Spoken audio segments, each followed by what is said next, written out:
ದೇವರಿಂದ ವಿಧಿಯಿಂದ ತಪ್ಪಿಸ್ಕೊಳ್ಳೋಕ್ಕೆ ಆಗಲ್ಲ. ಯಾವತ್ತಾದರೂ ಅವರು ಶಿಕ್ಷೆ ಅನುಭವಿಸ್ತಾರೆ.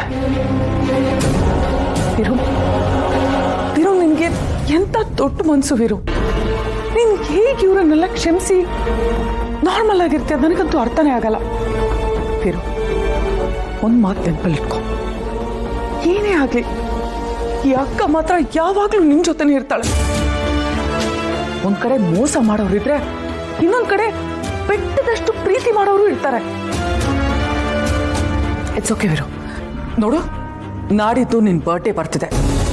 ನಾನು ಈ ಸಲ ನಿನ್ ಬರ್ಡೇ ಗ್ರ್ಯಾಂಡ್ ಆಗಿ ಸೆಲೆಬ್ರೇಟ್ ಮಾಡಬೇಕು ಅಂತ ಅನ್ಕೊಂಡಿದ್ದೀನಿ. ಪ್ಲೀಸ್ ಇಲ್ಲ ಅಂತ ಮಾತ್ರ ಹೇಳ್ಬೇಡ. ನಿನಗೋಸ್ಕರ ಅಲ್ಲದೆ ಹೋದ್ರು, ನಿನ್ನ ಪ್ರೀತಿ ಮಾಡೋರ್ಗೋಸ್ಕರ ಆದ್ರೂ ಬೇಡ ಅಂತ ಹೇಳ್ಬೇಡ ಪ್ಲೀಸ್. ನೋಡು, ಆಗಿರೋ ನೋವನ್ನೆಲ್ಲ ಮರ್ತು ನೀನು ಸಂತೋಷವಾಗಿರ್ಬೇಕು ವೀರು. ಅಕ್ಕ, ನಿನಗೆ ಗೊತ್ತು ಈ ಬರ್ಡೇ ಗಿಡ್ಡೆ ಎಲ್ಲ ಸೆಲೆಬ್ರೇಟ್ ಮಾಡ್ಕೊಳ್ಳೋದು ನನಗೆ ಇಷ್ಟ ಇಲ್ಲ ಅಂತ. ವೀರು, ಜೀವನದಲ್ಲಿ ಸಿಹಿ ಕಹಿ ಎರಡೂ ಇರುತ್ತೆ. ಕಹಿಯಾದ ಘಟನೆಗಳು ನಡೆದಾಗ ನಾವು ಸಿಹಿಯಾದ ಕ್ಷಣಗಳನ್ನ ಸೆಲೆಬ್ರೇಟ್ ಮಾಡಿ ಕಹಿನೆಲ್ಲ ಮರ್ತು ಬಿಡ್ಬೇಕು ವೀರು.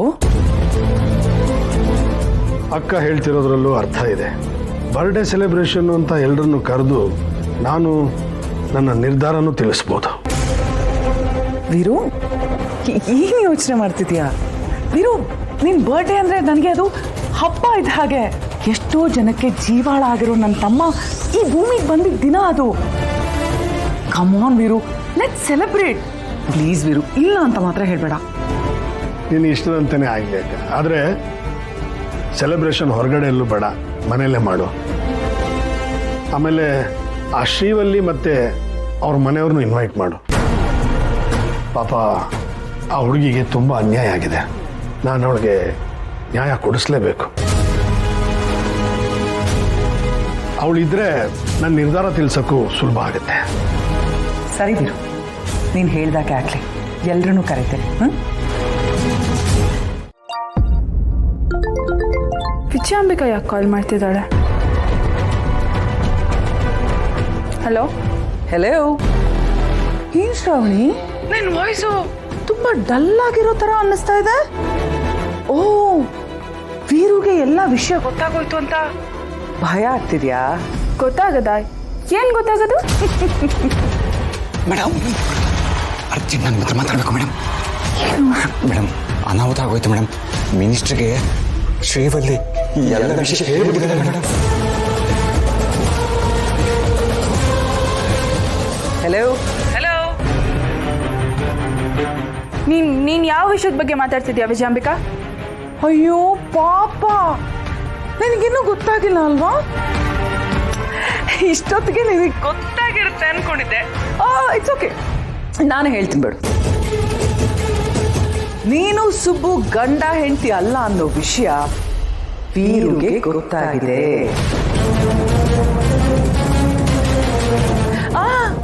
ಹೋಗ್ಲಿ ಬಿಡು ಶ್ರಾವಣಿ.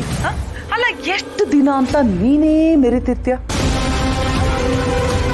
ಈಗ ಟೈಮು ನನ್ನ ಕಡೆ ಇದೆ. ನೀನು ರಾಣಿಯಾಗಿ ಕೂತ್ಕೊಂಡಿರೋ ಸಿಂಹಾಸನದಲ್ಲಿ ಈಗ ನಿನ್ನನ್ನು ತುಳಿದು ಬಿಟ್ಟು ನಾನು ಕೂತ್ಕೊಳ್ಳೋ ಟೈಮ್ ಬಂದಿದೆ. ಅಷ್ಟಕ್ಕೂ ಈಗ ನಾನು ಫೋನ್ ಮಾಡಿದ್ರೆ ಬೇರೆ ವಿಷಯ ಹೇಳೋದಕ್ಕೆ. ನಾಳೆ ವೀರು ಬರ್ಡೇ ಸೆಲೆಬ್ರೇಷನ್ ಇಟ್ಕೊಂಡಿದ್ದೀವಿ ಮನೆಯಲ್ಲಿ. ವಿಶೇಷವಾಗಿ ಎಲ್ಲರನ್ನು ಕರೆಯೋದ್ರ ಜೊತೆಗೆ ಶ್ರೀವಲ್ಲಿ ಮತ್ತೆ ಅವ್ರ ಫ್ಯಾಮಿಲಿನ ಕರೀಲೇಬೇಕು ಅಂತ ವೀರು ಹೇಳ್ತಿದ್ದಾನೆ. ಅಯ್ಯೋ ಪಾಪ, ಎಂತ ಪರಿಸ್ಥಿತಿ ನೋಡು ಶ್ರಾವಣಿ ನಿಂದು. ನಾಳೆ ನೀನು ಇಲ್ಲಿಗೆ ಬಂದಾಗ ವೀರು ಎಲ್ರ ಮುಂದೆ ನಿನಗೂ ಸುಬ್ಬುಗೂ ಏನು ಸಂಬಂಧ ಇಲ್ಲ, ಸುಬ್ಬುಗೂ ಶ್ರೀವಲ್ಲಿಗೂ ಮದುವೆ ಮಾಡಿಸ್ತೀನಿ ಅಂತ ಎಲ್ರ ಮುಂದೆ ಅನೌನ್ಸ್ ಮಾಡ್ತಾನೆ. ಪಾಪ, ಆಗ ನಿನಗೆ ಬೇರೆ ದಾರಿನೇ ಇರಲ್ಲ. ಒಂದ್ ಕಡೆ ಸುಬ್ಬುನ ಕಳ್ಕೋಬೇಕು, ಇನ್ನೊಂದ್ ಕಡೆ ವೀರುನ್ ಕಳ್ಕೋಬೇಕು, ಮತ್ತೊಂದ್ ಕಡೆ ಗೌರವ ಮರ್ಯಾದೆ ಎಲ್ಲ ಕಳ್ಕೋಬೇಕು. ಕಡೆಗೆ ವಿಧಿನೇ ಇದೆ, ನನ್ನ ಮಗನ ಕೈ ಹಿಡಿಬೇಕಾಗತ್ತೆ. ಇದೆಲ್ಲ ನಾನ್ ಹೇಳ್ತಿಲ್ಲ, ಇದೆಲ್ಲ ನಾಳೆ ದಿನ ವೀರು ಕೊಡೋ ತೀರ್ಪು.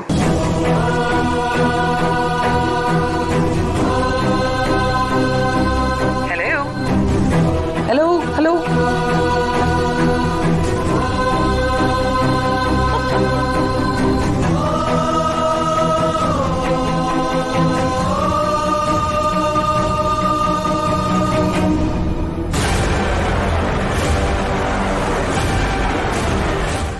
ಈಗ ನಿಮ್ಮ ಮನೆಯವರು ಅಂದರೆ ದೊಡ್ಡ ಮನೆಯವರು ಎಲ್ಲರೂ ನಮ್ಮ ಮನೆಗೆ ಬಂದಾಯಿತು, ನಾವು ಎಲ್ಲರೂ ಅಲ್ಲಿಗೆ ಹೋಗಾಯಿತು, ಯಜಮಾನರು ನಾನು ಒಪ್ಕೊಂಡಾಗಿದೆ. ಈಗಲಾದರೂ ಇರೋ ಸತ್ಯನ ಯಜಮಾನ್ರಿಗೆ ಹೇಳ್ಬಿಡ್ಬೋದಲ್ವ ಮೇಡಮ್?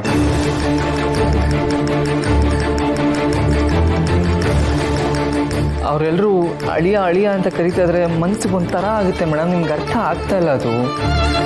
ನಾನು ದೊಡ್ಡ ಮನೆ ಅಳಿಯ ಅಲ್ಲ ಅಂತ ಪ್ಲೀಸ್ ಹೇಳ್ಬಿಡಿ ಮೇಡಮ್, ಪ್ಲೀಸ್. ಯಾಕಿಷ್ಟು ಹಿಂಸೆ ಮಾಡ್ತಿದ್ಯಾ ಸುಬ್ಬು? ನಾನು ನಮ್ಮ ಸಂಬಂಧನ ಉಳಿಸ್ಕೋಬೇಕು ಅಂತ ಇಷ್ಟೆಲ್ಲ ಒದ್ದಾಡ್ತಾ ಇದ್ದೀನಿ. ಎಲ್ಲಿ ನಮ್ಮ ಸಂಬಂಧ ಕಿತ್ತು ಹೋಗುತ್ತೋ, ನಾವಿಬ್ರು ದೂರ ಆಗ್ತೀವೋ ಅನ್ನೋ ಭಯದಲ್ಲಿದ್ದೀನಿ. ಅಂಥದ್ರಲ್ಲಿ ನೀನು ಕೂಡ ಅದೇ ಪ್ರಯತ್ನ ಮಾಡ್ತಿದ್ರೆ ನಾನೊಬ್ಳೆ ಏನ್ ತಾನೇ ಮಾಡ್ಲಿ ಸುಬ್ಬು? ಏನಾದರೂ ಮಾತಾಡಿ ಮೇಡಮ್, ನಿಮ್ಮನ್ನೇ ಕೇಳ್ತಿರೋದು, ನಿಮಗೆ ಹೇಳ್ತಿರೋದು. ನಂಗೊಂದು ಸ್ವಲ್ಪ ಟೈಮ್ ಕೊಡು ಸುಬ್ಬು. ಇನ್ನೂ ಎಷ್ಟು ಟೈಮ್ ಬೇಕು ಮೇಡಮ್? ಇನ್ನೊಂದು 2 ತಿಂಗಳು ಹೋದರೆ ವರ್ಷನೇ ಆಗೋಗುತ್ತೆ ಮೇಡಮ್.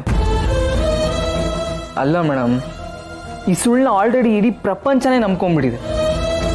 ನಾವು ಇದೇ ಸುಳ್ಳನ್ನು ಮುಂದುವರ್ಸಿದ್ರೆ ಎಲ್ರಿಗೂ ನಂಬಿಕೆ ದ್ರೋಹ ಮಾಡ್ತಿದ್ದೀವಿ ಅನ್ಸುತ್ತೆ, ಅನ್ಯಾಯ ಮಾಡ್ತಿದ್ದೀವಿ ಅನ್ಸುತ್ತೆ. ಅದಕ್ಕೆ ಮೇಡಮ್ ಹೇಳ್ತಿರೋದು, ಪ್ಲೀಸ್ ಹೇಳ್ಬಿಡಿ ಮೇಡಮ್. ಸುಬ್ಬು, ನಾನು ಮೇಡಮ್ ನೀವು ಏನೇನೋ ಹೇಳಿ ಕನ್ವಿನ್ಸ್ ಮಾಡಕ್ಕೆ ಬರಬೇಡಿ. ಇವಾಗ ನೀವು ಹೇಳಲಿಲ್ಲ ಅಂದರೆ ಈ ಸತಿ ನಿಜವಾಗ್ಲೂ ಹೇಳ್ತಾ ಇದ್ದೀನಿ, ನಿಜವಾಗ್ಲೂ ನಾನು ಯಜಮಾನ್ರಿಗೆ ಹೇಳ್ತೀನಿ.